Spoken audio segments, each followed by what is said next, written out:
నాయకులు మరి కాసేపట్లో జాయిన్ కాబోతున్నారు. ముందుగా కాంబోజ్ గారు నమస్తే. Good evening sir. Good evening Srikanth sir. Good evening. So ఎట్లాంటి పరిస్థితులు ఎక్స్పెక్ట్ చేయొచ్చు?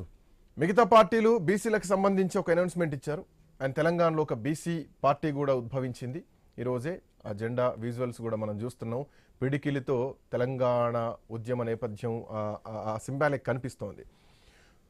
ఎట్లా చూస్తున్నారు? ఎంతవరకు సక్సెస్ అవుతుంది అనుకుంటున్నారు? సో ఆల్రెడీ అందరూ అదే లైన్లోకి వచ్చారు. Good evening panel members and iNews Srikanth గారికి నమస్తే అండి. Good evening. ఇప్పుడు బీసీలకు వ్యతిరేకంగా మాట్లాడే పరిస్థితులు లేవు. ఎందుకంటే ఉద్యమాలు అనేటివి తెలంగాణ గడ్డ మీద అవును తెలంగాణ రైతాంగ సాయుధ పోరాటం తరపు నుంచి ఇడ్లీ సాంబార్ గోబాక్ నుంచి ఫస్ట్ టర్మ్ సెకండ్ టర్మ్ జరిగినటువంటి పరిణామాలన్నీ అభ్యుదయాలు తర్వాత పీపుల్స్ పవర్ పార్టీకి సంబంధించినవి. మొత్తం స్వాతంత్రం వచ్చిన 80 సంవత్సరాలలో గత 70 సంవత్సరాలుగా తెలంగాణ గడ్డ మీద అన్ని ఉద్యమాలు పురుడు పోసుకున్న పార్టీలే. ఇవాళ నీళ్లు నియామకాలు నిధుల కోసం బీఆర్ఎస్ పార్టీ ఆ రోజు జరిగినటువంటి పరిణామాలల్లో 96 లో పట్ల ఇంద్రారెడ్డి గారి పార్టీ పెట్టిండు, విజయశాంతి గారి పార్టీ పెట్టిండ్రు. తెలంగాణ ప్రజాసమితి 1969 లో 11 మంది ఎమ్మెల్యేలు పారగుర్తు మీద గెలిచిండ్రు. ఇవన్నీ పరిణామాలు చూసుకుంటే ఇప్పుడు ఏ పార్టీ వచ్చినా కూడా తెలంగాణ గడ్డ మీద నిలిచే పరిస్థితులు కనబడడం లేదు. ఎందుకంటే ఒక సిద్ధాంత మూలికలు కావాలి, ఒక సైద్ధాంతిక మూలికలు కావాలి.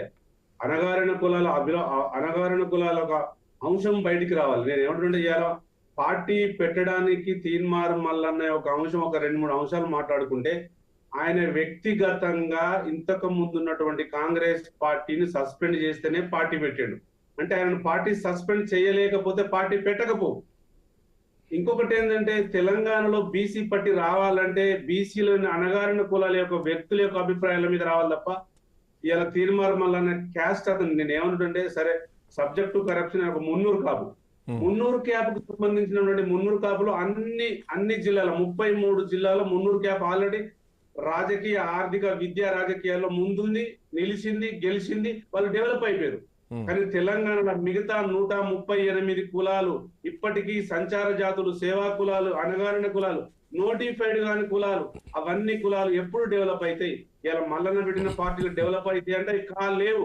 ఎందుకంటే ఒక రాజకీయ సంపత్తితోనే డెవలప్ కావాలి. నేను ఏమంటున్నంటే ఒకవేళ మళ్ళీ ఉద్యమాలు వస్తే కేసీఆర్ గారు, కేటీఆర్ గారు, హరీష్ రావు గారు ఆధ్వర్యంలో కొత్త మూలాలతో కొత్త భిన్నాలతో వచ్చి ఒక పార్టీలో మొత్తం బీసీలే ఎజెండా ఎత్తుకొని బీసీలే ముందుండి నడిపించే ఉద్యమాలు కూడా రావడానికి ఆస్కారం ఉంది.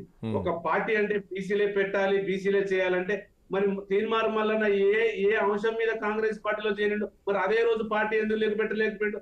అంటే 80 ఏళ్ల స్వాతంత్ర భారతదేశంలో కాంగ్రెస్ పార్టీ బాగు చేస్తాను అలా జైన్ అయ్యిండు. రేవంత్ రెడ్డికి ఆయనకు పడకపోవాలని బయటకు వచ్చి పార్టీ పెట్టిండు. కేసీఆర్ గారు పార్టీ పెట్టడానికి, పటేలేంద్రాన్ని పార్టీ పెట్టడానికి, ప్రజాసమితి పెట్టడానికి, ఎన్నో విభిన్న పార్టీలు పెట్టడానికి కారణాలు చాలా వెతుకోవచ్చు.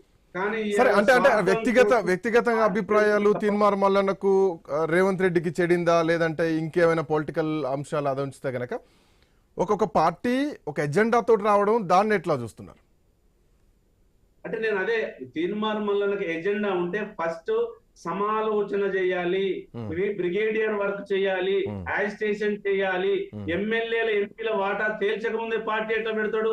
ఇలా రేవంత్ రెడ్డి గారే ముఖ్యమంత్రి అండి నేను కాలేన అనే స్థాయిలో స్పీచ్లు ఇచ్చిండు కదా. నేను ఏమంటున్నంటే అదే రేవంత్ రెడ్డి సహకారంతో బీసీల సహకారంతోనే ఉమ్మడి వరంగల్, ఖమ్మం, నల్గొండ జిల్లాలకు ఎమ్మెల్సీ అయ్యింది. అంటే ఇవాళ ఆయన పార్టీ ఏ స్థాయిలో పెట్టుకుంటున్నా మీరు అర్థం చేసుకోవాలి. నేను ఏమంటున్నంటే నేను వ్యతిరేకంగా ప్రజాస్వామ్య వ్యవస్థలో ఎవరైనా పార్టీ పెట్టొచ్చు, నిలబడొచ్చు. కానీ ఇక్కడ ఇవాళ బీసీలు ఎందుకు వెనుకబాటుతనం ఉందంటే ఇవాళ పరిపాలించినటువంటి పార్టీలు వెనుకబడేదబ్బా బీసీలు వల్లే. ఎవరు అడ్మినిస్ట్రేషన్ చేసిన 80, 60, 70 ఏళ్ళు అంటే కాంగ్రెస్, బీజేపీ చేసింది కదా. మరి వాళ్ళు ఎందుకు వెనుకబడేయబడ్డారు? ఇవాళ ఒక విలేజ్ హరిజనవాడని బయట ఉంటది. బీసీలు అంటే ఓట్లేయరు, బీసీలు సర్పంచ్, ఎంపీడీసీలు అంటే ఓట్లేరు. అంటే ఆ స్థాయి రావడానికి కారణం ముందు పరిపాలించిన వ్యక్తులే కదా నేను చెప్పేది. ఇలా కొత్తగా నేను చెప్పాల్సింది ఏం లేదు. ఇలా బీసీలు డెవలప్ అయి ఉన్నారు. ఏ పార్టీలో ఉన్నా ఆ పార్టీలో బీసీ యొక్క అంశం బయటకు తీస్తున్నారు, పోరాడుతున్నారు. నేను ఏమంటున్నానంటే కాంగ్రెస్ పార్టీ కామారెడ్డి డిక్లేర్ వచ్చి ఒక బోకస్ ఎందుకంటే వాళ్ళు జంతర్ మంతర్ దగ్గర డోంబర్గడ్డ అంటే కేవలం పరిణామాలు అవన్నీ పార్టీ ఏంటి, పార్టీ ఎజెండా ఏంటి, మేబీ భవిష్యత్తులో వస్తుంది కావచ్చు. బట్ తీన్మార్ మల్లన్న పెట్టడమే మీరు వ్యతిరేకిస్తున్నారా కాంబోజ్ గారు? తీన్మార్ మల్లన్న పార్టీ పెట్టడమే వ్యతిరేకిస్తున్నారా, లేదా తెలంగాణలో ఒక బీసీ పార్టీ రావడాన్ని స్వాగతిస్తున్నారా? ఈ రెండు అంశాల్లో క్లారిటీ ఇవ్వండి. నేను తీన్మార్ మల్లన్న పార్టీ పెట్టడాన్ని వ్యతిరేకిస్తున్నా. తీన్మార్ మల్లన్న కనుక అంశాల వాజుగా పెడితే నేను స్వాగతించేవాడిని. ఆయనకు అంశాలు సమాలోచనలు నీకు ఎజెండా లేకుండానే ఉట్టిగానే పెట్టినావు. రేవంత్ రెడ్డి గారి కోపం మీదనే పెట్టినావు తప్ప నీకు ఎజెండా లేదు. ఒకవేళ రాబోయే తరంలో నీకు కన్మరు కావడానికి కూడా ఆస్కారం ఉంది. నేను ఏమంటున్నా, నీకు ఒక మూలాలు, నీకు ఒక వాదము తెలంగాణలో ఇది జరగాలి, ఇది కావాలని వాదం ఉంటే మేము సపోర్ట్ చేసేవాళ్ళం. నేనేమంటుంటే నీకు బ్యాక్గ్రౌండ్ లేదు, అసలు ముందు చూపు లేదు, ఎజెండా రూట్ మ్యాప్ లేకుండానే నువ్వు పార్టీ డిక్లేర్ చేసినావు తప్ప నేనేమంటున్నాంటే గేమ్ చేంజరా కాదా అనేది పక్కన పెడితే రేవంత్ రెడ్డి గారి కోపం మీద నువ్వు పార్టీ పెట్టినావు తప్ప వేరే అంశమే లేదు. నేనేమంటున్నాంటే బీసీలు పార్టీలు పెడితే నేను స్వాగతిస్తా, కానీ దాని మూలాలు కావాలి, దాని ఎజెండా కావాలి, దాని రోడ్ మ్యాప్ కావాలి. ఏ క్యాస్ట్ ఇంతవరకు వెనుకబడ్డాయి, అసలు వార్డ్ మెంబర్ కానీ అంటే మీరు అన్నట్టు కాంబోజ్